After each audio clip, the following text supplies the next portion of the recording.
जय हिंद दोस्तों, स्वागत है आप सभी का एक बार फिर से हमारे YouTube चैनल दी कॉपी पेन में।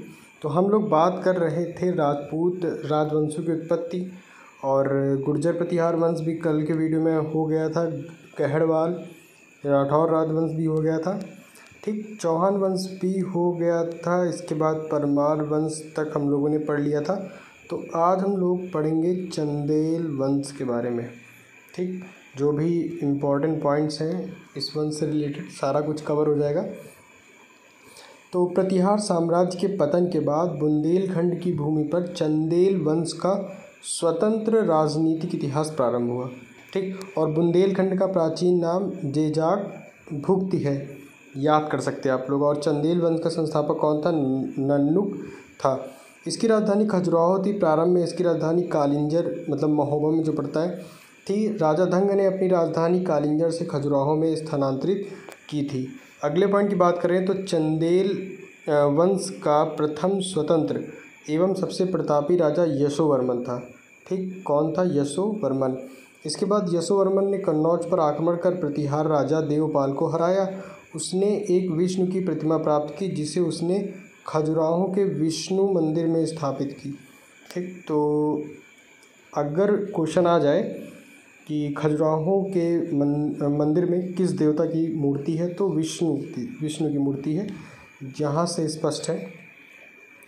अगले पॉइंट की बात करें कि धंग ने जिन्नाथ, विश्वनाथ एवं वैद्यनाथ मंदिर का निर्माण कराया, ठीक। 3 मंदिर का निर्माण कराया किसने? धंग ने। इसके बाद कंदरिया महादेव मंदिर का निर्माण धंगदेव द्वारा 999 ईस्वी में किया गया। धंग ने गंगा जमुना के संगम में शिव की आराधना करते हुए अपने शरीर का त्याग किया। इसके बाद नेक्स्ट पॉइंट की बात करते हैं। चंदेल शासक विद्याधर ने कन्नौज के प्रतिहार शासक राज्यपाल की हत्या कर दी, क्योंकि उसने महमूद के आक्रमण का सामना किए बिना ही आत्मसमर्पण कर दिया था। अगले पॉइंट की बात करें तो विद्याधर ही अकेला ऐसा भारतीय नरेश था जिसने महमूद गजनी की महत्वाकांक्षाओं का सफलतापूर्वक प्रतिरोध किया। इसके बाद चंदेल शासक कीर्तिवर्मन की राजसभा में रहने वाले कृष्ण मिश्र ने प्रबोध चंद्रोदय की रचना की। तो याद कर सकते हैं, प्रबोध चंद्रोदय जो है वो किसने लिखा? कृष्ण मिश्र ने लिखा। और किसके दरबार में रहते थे? चंदेल शासक कीर्तिवर्मन की राजसभा में रहने वाले। इन्होंने महोबा के समीप कीर्ति सागर नामक जलाशय का निर्माण किया। इसके बाद आला उदल नाम तो सुना ही होगा, नामक 2 सेना नायक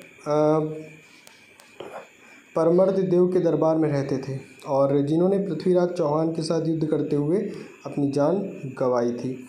चंदेल वंश के अंतिम शासक की बात करें तो परमर्द देव ने, जो अंतिम शासक था चंदेल वंश का, उसने 1202 ईस्वी में कुतुबुद्दीन ऐबक की अधीनता स्वीकार कर ली, और इस पर उसके मंत्री अजय देव ने क्या कर दी? उसकी हत्या कर दी।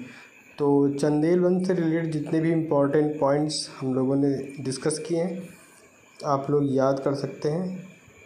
इसके बाद नेक्स्ट वंश की बात करें तो सोलंकी वंश अथवा गुजरात के चालुक्य शासक।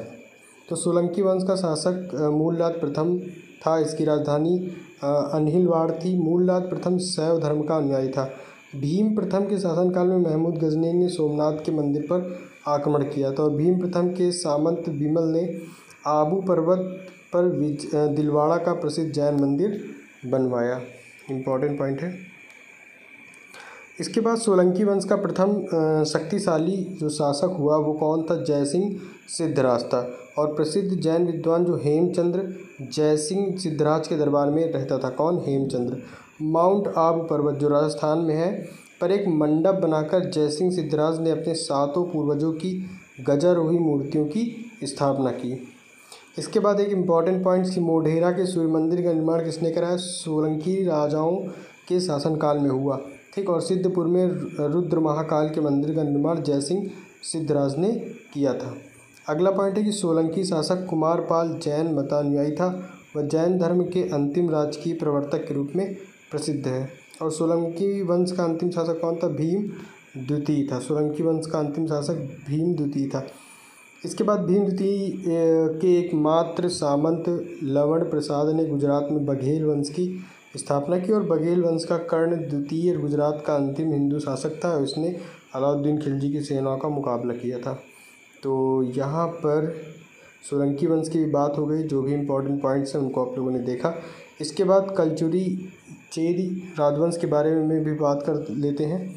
तो कलचुरी वंश का संस्थापक जो था कोकल था और इसकी राजधानी त्रिपुरी थी, ठीक। और कलचुरी वंश का एक शक्तिशाली शासक गांगेय देव था जिसने विक्रमादित्य की उपाधि धारण की थी। पूर्व मध्यकाल में स्वर्ण सिक्कों के विलुप्त हो जाने के पश्चात इन्होंने सर्वप्रथम इसे प्रारंभ करवाया। और कलचुरी वंश का सबसे महान शासक कर्णदेव था जिसने कलिंग पर विजय प्राप्त की और त्रिकलिंगाधिपति की उपाधि धारण की। और प्रसिद्ध कवि राजशेखर कलचुरी के दरबार में ही रहते थे। तो कुछ 3-4 पॉइंट्स हैं तो इन्हें आप याद कर सकते हो। लास्ट है हमारा सिसोदिया वंश और इसी के साथ प्राचीन भारतीय इतिहास पूरी तरीके से आपका समाप्त हो जाएगा। तो इसके बाद हम लोग मध्यकालीन भारतीय इतिहास की बात करेंगे, ठीक। और अगर आपको पूरे वीडियो चाहिए तो आप प्राचीन इतिहास लूसेंट नाम से एक प्लेलिस्ट है, प्लेलिस्ट में जाकर चेक कर सकते हैं। वहाँ से आपको पूरी वीडियो अवेलेबल आसानी से हो जाएंगी, ठीक। सिसोदिया वंश के शासक अपने को क्या कहते थे? सूर्यवंशी कहते थे, जो मेवाड़ पर शासन करते थे। मेवाड़ की राजधानी चित्तौड़ थी। अपनी विजयों के उपलक्ष्य में विजय स्तंभ का निर्माण राणा कुंभा ने चित्तौड़ में करवाया। और खतौली का युद्ध इम्पॉर्टेंट है। खतौली का युद्ध डेट 1518 ईस्वी में किसके बीच लड़ा गया? राणा सांगा और इब्राहिम लोदी के बीच हुआ, ठीक। तो यहाँ पर आप लोगों ने जो प्रमुख राजपूत राजवंश हैं उनको आप लोगों ने देखा।